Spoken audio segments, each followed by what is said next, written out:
सर्वांना नमस्कार. श्री अर्चना या यूट्यूब चॅनलमध्ये मी अर्चना आपल्या सर्वांचं मनापासून स्वागत करते. आजचा दिवस साधा नाही. आज सूर्यदेव स्वतः 7 घोड्याच्या रथावर आरूढ होऊन पृथ्वीवर कृपादृष्टी करतात. आज केलेली छोटीशी पूजा अर्चना सुद्धा आयुष्य बदलू शकते. आणि आज आपण जाणून घेणार आहोत रथसप्तमीचे अद्भुत असे महत्त्व, पूजा अर्चना विधी, आर्धमंत्र आणि विशेष असे उपाय. रथसप्तमी म्हणजे काय? रथसप्तमी म्हणजे सूर्यदेवाचा रथ पृथ्वीच्या दिशेने प्रवास सुरू होण्याचा पवित्र दिवस. माघ महिन्यातील शुक्ल पक्षातील सप्तमी तिथीला हा उत्सव साजरा केला जातो. या दिवशी सूर्याची ऊर्जा सर्वाधिक प्रभावी असते. धार्मिक मान्यतेनुसार या दिवशी पूजा अर्चना केल्यास आरोग्य, तेज, यश आणि दीर्घायुष्य प्राप्त होते. रथसप्तमी म्हणजे सूर्यदेवाचा रथ उत्तरायण मार्गावरून पूर्ण शक्तीने प्रवास सुरू करण्याचा दिवस. माघ महिन्यातील शुक्ल पक्षातील सप्तमी तिथीला हा महापर्व साजरा केला जातो. या दिवसाला सूर्यजयंती असंही म्हटलं जातं. धार्मिक मान्यतेनुसार या दिवशी सूर्याची किरणे अमृतासारखी पवित्र मानली जातात. म्हणूनच आज स्नान, दान, उपवास आणि सूर्य अर्चना अत्यंत फलदायी ठरते. भविष्योत्तर पुराणामध्ये एक कथा सांगितलेली आहे. ती इथं छोटीशी कथा सांगितलेली आहे. ती कथा ऐका.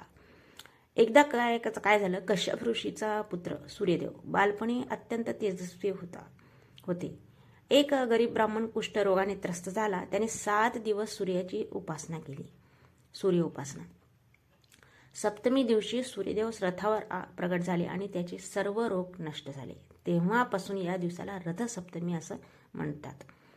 भविष्योत्तर पुराणामध्ये स्पष्ट असं सांगितलेले आहे की या दिवशी सूर्य अर्चना केल्यास जन्मोजन्मीचे पाप नष्ट होतात. रथसप्तमीला आपण सकाळी काय करायचं? सकाळी सूर्योदयापूर्वी उठायचं, स्नान करायचं आणि अर्घ्य द्यायचं सूर्याला.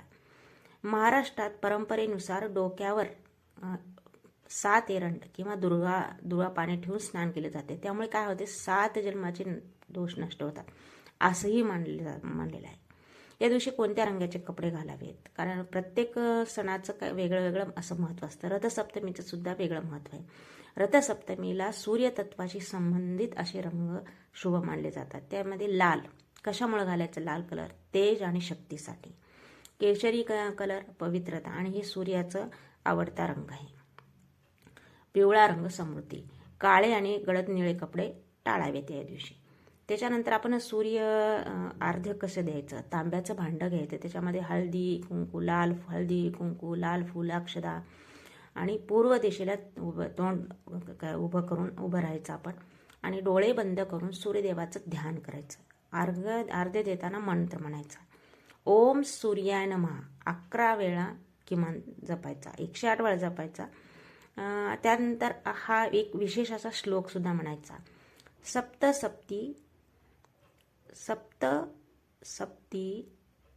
रथारूढं प्रचंडं कश्यपात्मजं श्वेतपद्मधरं देवं त सूर्य प्रणमाम्यहं. हा श्लोक 3 वेळा म्हटल्यास सूर्यकृपा आपल्याला निश्चितच होते. त्याच्यानंतर आपण त्या दिवशी गूळ, गहू, तांदूळ दान करायचं. गरजू व्यक्तींना अन्नदान करायचं. आणि या दिवशी काय होतं, मीठ आणि तिखट टाळायचं. त्याच्यामुळे काय होतं, रोग नाश होतं खाल्लं तर.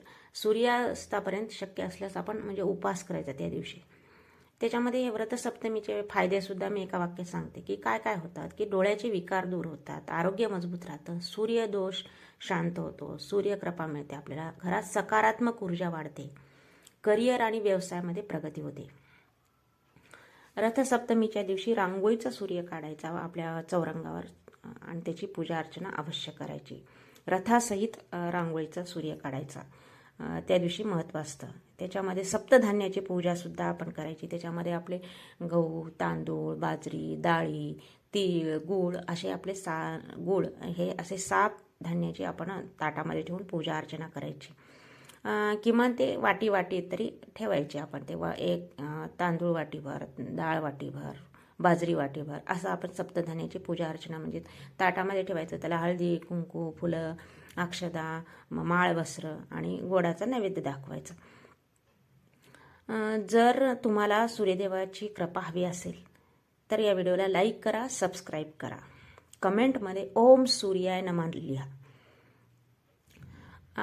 सबस्क्राईब करा, कारण इथं मिळते शुद्ध भक्ती, खरी माहिती आणि सकारात्मक ऊर्जा.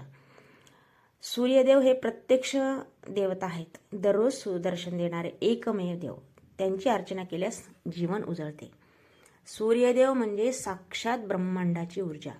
सर्व भक्तांच्या जीवनामध्ये तेज, आरोग्य आणि यश देणाऱ्या सूर्यनारायणाला कोटी कोटी नमस्कार. जय सूर्यदेव, जय प्रकाशदाता, जय जगतपालक, जय सूर्यदेव.